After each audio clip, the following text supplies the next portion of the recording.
गजाननाला वंदन करून, मातपित्याला नमन करून आज मी तुम्हाला गीतेचा 13वा अध्याय सांगत आहे. श्रवण केल्याने सर्व सुखाची प्राप्ती होते. ओम नमो भगवते वासुदेवाय. ओम नमो भगवते वासुदेवाय. श्रीकृष्ण भगवान म्हणाले, हे अर्जुना, तसेच इच्छा, द्वेष, सुख, दुःख आणि स्थूल देहाचा पिंड, तसेच चेतना आणि घृती इतक्या प्रकारांनी हे क्षेत्र विकासासहित संक्षिप्तपणे सांगितल्या गेले आहे. हे अर्जुना, श्रेष्ठतेच्या अभिमानाचा अभाव, दंभाचराचा अभाव, प्राणीमात्रांचा कोणत्याही प्रकारे न सतावणे आणि क्षमा भावना, तसेच मनाची आणि वाणीची सरलता, श्रद्धेने व भक्तीने गुरुजी सेवा, बाह्य शुद्ध अंतःकरणाची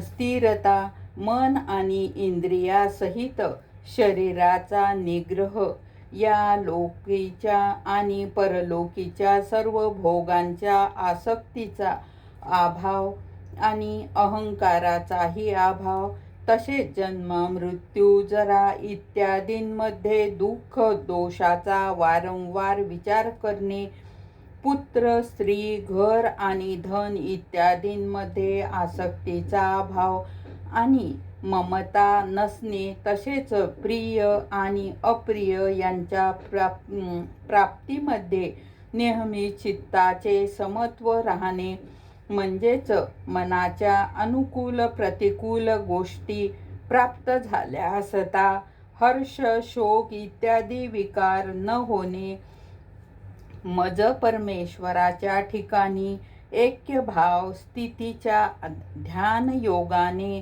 व्याभिचारिणी भक्ती, तसेच एकांत व शुद्ध देशामध्ये राहण्याचा स्वभाव आणि विषयसक्त मनुष्याच्या समुदायामध्ये प्रेम नसणे,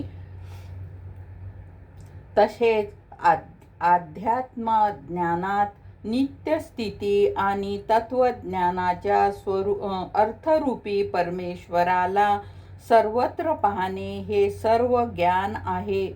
आणि त्यापेक्षा जे विपरीत आहे ते अज्ञान आहे असे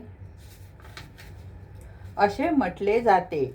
हे अर्जुना, हे जे जाणण्या योग्य आहे आणि जे जाणण्यामुळे मनुष्य परमानंद प्राप्त होतो ते चांगल्या प्रकारे सांगतो.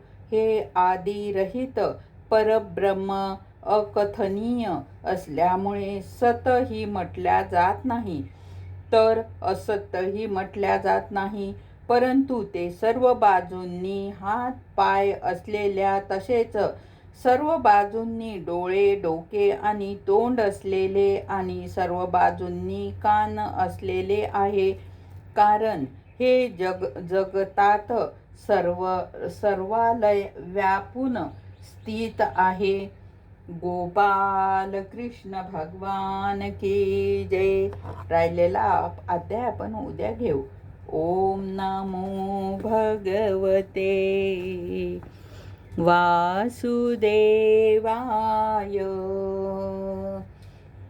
ओम नमो भगवते वासुदेवाय. ओम नमो भगवते वासुदेवाय. हरये नमः, हरये नमः, हरये नमः. गोपाल कृष्ण भगवान की जय.